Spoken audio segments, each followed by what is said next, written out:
Okay, well, welcome. This is the east north of Kalispell and the front yard, which is open to the deer. So I do nothing here, except I did plant some sage, some Salvia officinalis. The deer will not touch that. And I had a fence put in to just enclose this, the south side of the house. So there's good sun, there's good warmth. There are two pear trees. And then around them, there are lots of perennials planted. Up against the south wall are several pots. This larger one is great for doing cherry tomatoes. And then the smaller pots, I found that peppers do really well in the small pots. This is the backyard. And it was, when I bought the house 7 years ago, all lawn. So every year I try to take out a little bit more lawn. And put in space for either annuals or perennial plants. So there are 3 apple trees, a peach, and a plum. And then these are 5 raised beds. And they're very practical for growing all the annual vegetables. So this is, maybe 4 by 8. You can do 4 by 8 and get a really good harvest of asparagus. And that's not a lot of space to devote if you really love asparagus, which I do. See, along the fence here, some of this is open, which is really good. I've used that in the past for cucumbers or climbing plants. This is a big open area. There's no lawn. And generally what I'll do in here is zinnias and nasturtium, marigolds. They're just beautiful as an edge, bring in pollinators. And then in the center, I've done corn, or I've done tomatoes. I've done the winter squash. I've done little bush beans along the edge. So it changes every year. I do something a little different. This apple tree is surrounded by quite a bit, actually. There's 3 honeyberry plants. There's sage, there's hyssop, there's some St. John's wort, there's black currant. And then I have a compost pile full of snow at the moment. I don't try to, segregate and then do layers of green and brown. I just pile it on, and that seems to work. So this spring, by April, I should be able to take the material off the top that still is a little rough. Underneath there's going to be a lot of good compost and worms. This is like a dry, sunny spot that was a little hard. One of the things you have to consider in a garden is how are you going to water? How far does the hose stretch?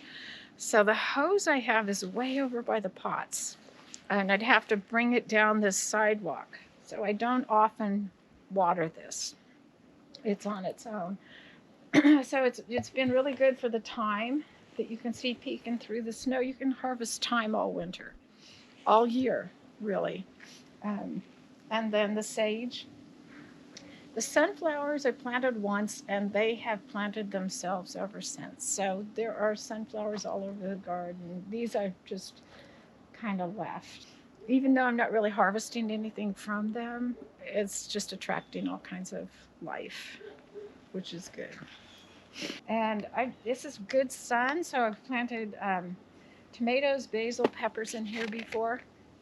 And then this summer, this area was new, so I just let it be. It was mostly basil, cilantro, there were some sunflowers, and there were a couple little squash in here. And that was a nice combination. They worked really well together. With that Haraldson apple tree, I think this is my favorite. You have to wait a little in the spring to harvest it, but it just has a really good flavor. And I still have a few in the refrigerator.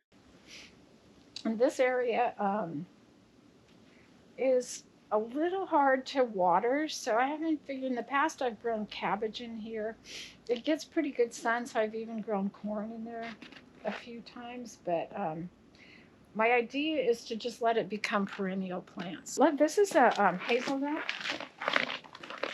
and I think they don't produce really heavily every year. You get these mast years. So the year before there are actually quite a few, and then this started out as a pretty small plant.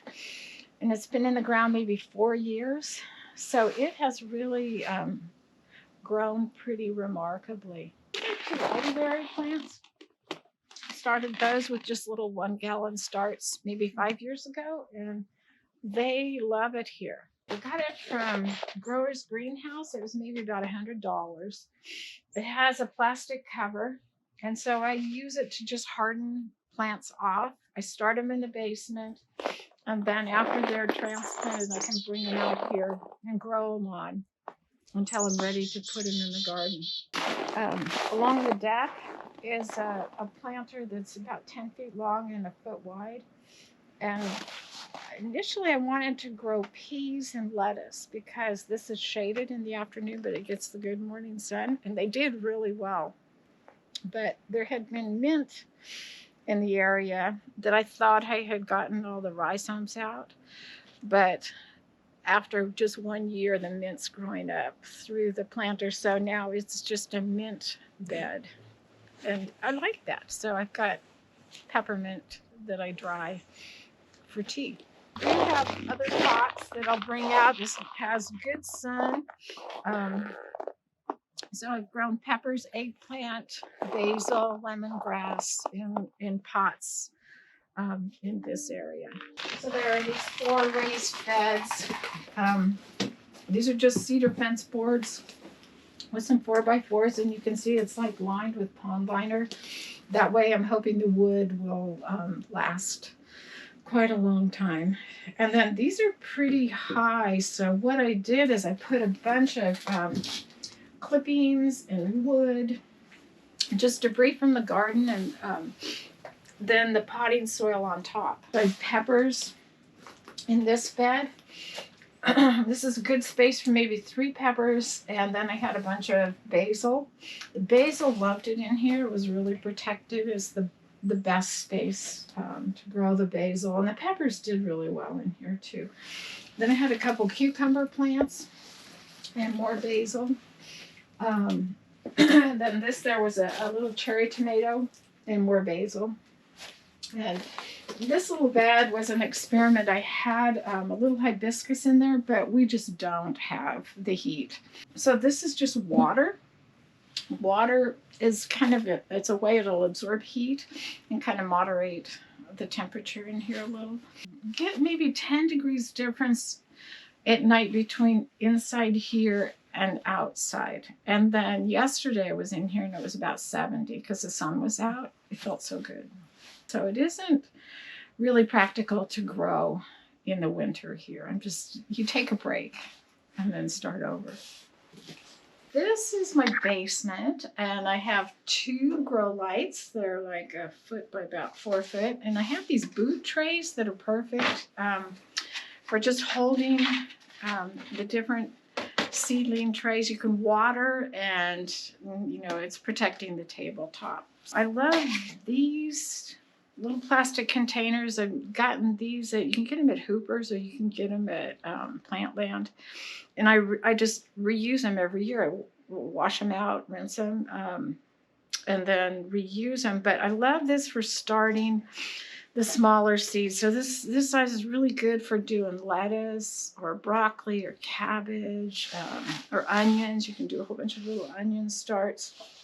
And so this tray, you've got I guess 12, different possibilities of things, different varieties you could plant, and it's in a nice compact space. So this is more for you do an individual seed in each one of these, or maybe just a couple small seeds, but this dries out more quickly than these larger containers. So I think I really do prefer this. But once again, you have to be really careful with the watering. And I think watering is the most challenging thing with starting plants from seed. Not too much, not letting them dry out. And then the consistency when you're trying to water something like this, the edges usually dry out more quickly. And then you'll have a few cells that are just really wet.